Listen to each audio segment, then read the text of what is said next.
The Daily Brad Devotions. Today's reflection with Pastor Jeff Eliscopides. Mabuhay ka, Brad Jeff! Happy Easter Monday! Good morning!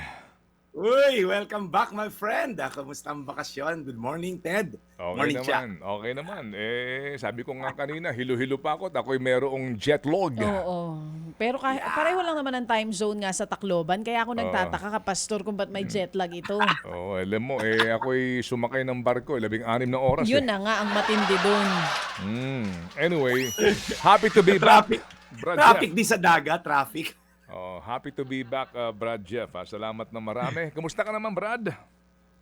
Eto, Brad Ted, okay na okay. Maraming mga ganap ng Holy Week because, alam mo na, spiritual ang mga tao, nagiging spiritual pag Holy Week. Kaya dyan tayo maraming trabaho. Yeah. At napakaganda rin pagkakataon niya para sa ating lahat. Kasi may kanya-kanya ho tayong paniniwala, may Yes. kanya-kanya po tayong kaugalian. Ang importante nga po, naging makabuluhan po ito.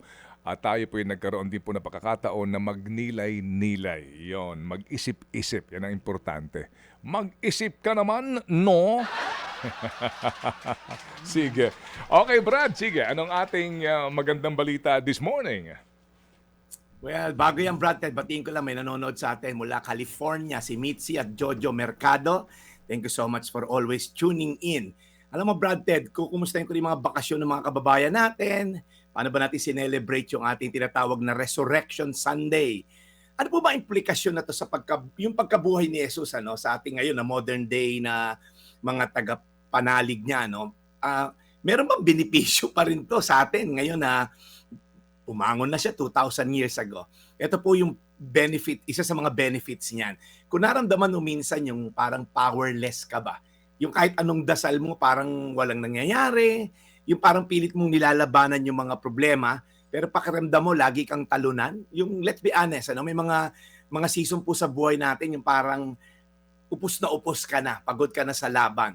At minsan nagtatanong ka, Lord, nandiyan ka nga ba? Paano kung sabihin ko sa iyo ngayon na yung kapangyarihang bumuhay kay Jesus mula sa kamatayan, yung nagpabangon sa kanya mula sa pagkakamatay 2,000 years ago, ay available po para sa inyo at sa akin. Ibig sabihin, the same power na in-exert po ng Father in Heaven to raise Jesus, His Son, from the dead is available daw para sa atin. Sabi sa Efeso 1:19 hanggang 20, ang hindi masukat niyang kapangyarihan na kumikilo sa atin na mga nananalig sa Kanya, ang dakilang kapangyarihan ding iyon ang muling bumuhay kay Kristo. Ang ganda po na to. Una, sabi po dito, ang power daw ni Lord para sa iyo ay create niya para daw rin po sa atin na mga nakikibaka sa hamon ng buhay. Hindi lang po mga spiritual giants tulad ni Pablo or sila, kung sino-sino pang mga malalaking spiritual giants like sila Peter, James, John. Ito raw po available sa iyo at sa akin. Ikaw na feeling na mahina, ikaw na lumuluha paggabi, yun daw pong power na yon that raised Jesus from the dead is available for me as well and for you. Ang tanong lang po, naniniwala ka ba na available ang kapangyarihan na yon sa iyo ngayon? Pangalawa, sabi, ang power niya ay mas malakas pa sa anumang problema. Sabi niya, ang dakilang kapangyarihan na yon. Hindi po ito ordinaryong power o kapangyarihan. This is divine power that breaks chain of addiction. Ito pa yung isa, that breaks the chain of corruption. Nagpapagaling ng karamdaman, nagbibigay ng kapayapaan, nagpapanatili ng kaligayahan. Walang sitwasyon po na hindi kayang kapangyarihan ng Diyos na i-handle. Pero minsan problema, hindi yung power ni God ang problema kundi yung pananampalataya natin sa power na available for us. Kaya ang tanong ko, nung parte ba ng buhay mo kailangan ng intervention ng kapangyarihan ng Diyos? At ang last po, pangatlo, ang kapangyarihan daw na to ay napatunayan sa pagkabuhay ni Kristo mula sa pagkamatay. Kaya po meron tayo Resurrection Sunday, namatay po siya nung Biyernes, and then bumangon po nung pagbukal liwayway ng Linggo. Ibig sabihin, the resurrection of Jesus, hindi lang po siya part ng history, it's also a proof that nothing is impossible with God. Kung si Kristo po'y nabuhay na muli, kaya niyang buhayin yung mga patay mong pangarap, patay mong relasyon, patay mong pag-asa. Okay? And this power is not past tense, it is alive, active po yan, at available sa lahat ng nananampalataya sa Kanya. As I end in prayer, tanungin ko lang sa iyo, ano ba yung patay na sa buhay mo ang gusto mong buhayin ng Diyos? Ano ba yung nawalan ka na ng pag-asa? Maaaring yung pananaw mo na like yung bansa natin, aayos pa ba to? Okay? So, aayos pa ba? Darating pa ba yung pagkakataon na magkakaroon tayo ng mas maraming mga huwarang leader? Maaari pinagdadasal mo yan ngayon, huwag kang bibigay. Don't give up. As long na may buhay, as long may Diyos, as long na mayroong mga pagkakataong yung mga yan makakilala sa Diyos, may pag-asa po magbago ang ating bansa. At hindi lang yon sa personal na level. Karamdaman man yan, ano man yang sakit na yan, I believe the power of God is powerful for us. So again, Efeso 1:19-20, ang di masukat niyang kapangyarihan na kumikilos sa atin ng mga nananalig sa Kanya, ang dakilang kapangyarihan ding iyon ang muling bumuhay kay Kristo. Tayo manalangin, Panginoon, salamat po dahil sa pag-asa na meron kami sa iyo. Nung ikay nabuhay 2,000 years ago sa pagkamatay mula ron sa krus, Lord, alam namin na ikaw ang Diyos na who calls the shots. Tinubos mo kami sa aming makasalanan, kaya kinailangan mong mamatay, ngunit hindi rin nagtatapos ang benepisyo namin. Meron kaming power to say no to sin. Meron kaming kapangyarihan para labanan ng mga kasamaan na nangibabaw sa aming puso't damdamin. So Lord, ikaw po mangibabaw at manguna sa bawat isa nakikinig ngayon na ang pag-asa ay buhay pa as long as kami dumadalangin sa iyo at nananalig sa iyong kapangyarihan. Ito po ang aming dalangin ngayong araw na to sa pangalan ni Jesus.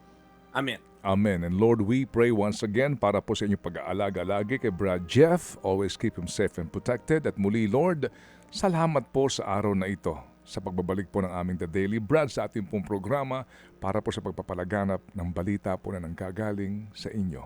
In Jesus' name we pray. Amen. Amen. Amen. Salamat na marami muli, Brad, for making our Easter Monday so beautiful. Amen. Amen. Ay, salamat. Anytime, Brad Ted. Salamat. And bukas ay Martes na. Opo. And then Miyerkules ulit. Aba, simula na naman ang countdown mo. Na-miss namin yan. Na-miss namin Yan ang lahat na-miss yan. natin. Oo. Yan ang na-miss natin. Wala tayo countdown eh. Oo, nawalan kami ng countdown nung nakaraan. Ngayon, we're back to our countdown. Ang importante nga, yung mensahe nga ni Brad Jeff Amen. lagi, itong higit sa lahat po sa mga kalahok natin sa What's on Your Mind, ang importante po is the message. Amen. Okay? The message. Yan po ang pinaka-importante. So today, ang ating katanungan for tomorrow po yan, ang ating pong What's on Your Mind. But definitely po today, tayo din po mayroong pa-contest para po sa mga gusto pa rin pong makatanggap ng biyaya bilang pakonswelo po. But again, ang importante po yung mensaheng inihahatid ni Brad Jeff. Amen. Okay, so ngayon, Brad Jeff, ay Easter Monday. Kahit na ba Easter Monday, tuloy pa rin ang labada mo? Yes, Brad Ted, kasi nakadamit naman kami kahit holiday. Nakadamit pa rin kayo sa bahay. Ang bilis ng sagot, Oo nga naman. Okay, sige. So we'll catch you again Monday, Brad Jeff. Monday, Bakit parang di ka na papasok bukas? Biyernes Teka naman, na. baby. Oh, Tuesday, bukas. Catch you tomorrow. sorry, Ayan. medyo sabi ko nga sa'yo, hilo-hilo pa ako May jetlog itong aking partner. jetlag na. Oo. Relate sa'yo yung mga ibang kapatid natin din. Kahit hindi sumakay ng aeroplano, may jetlog. Oo. Nakakaano kaya? Oo. Nakakagising ng diwa. Ano ba?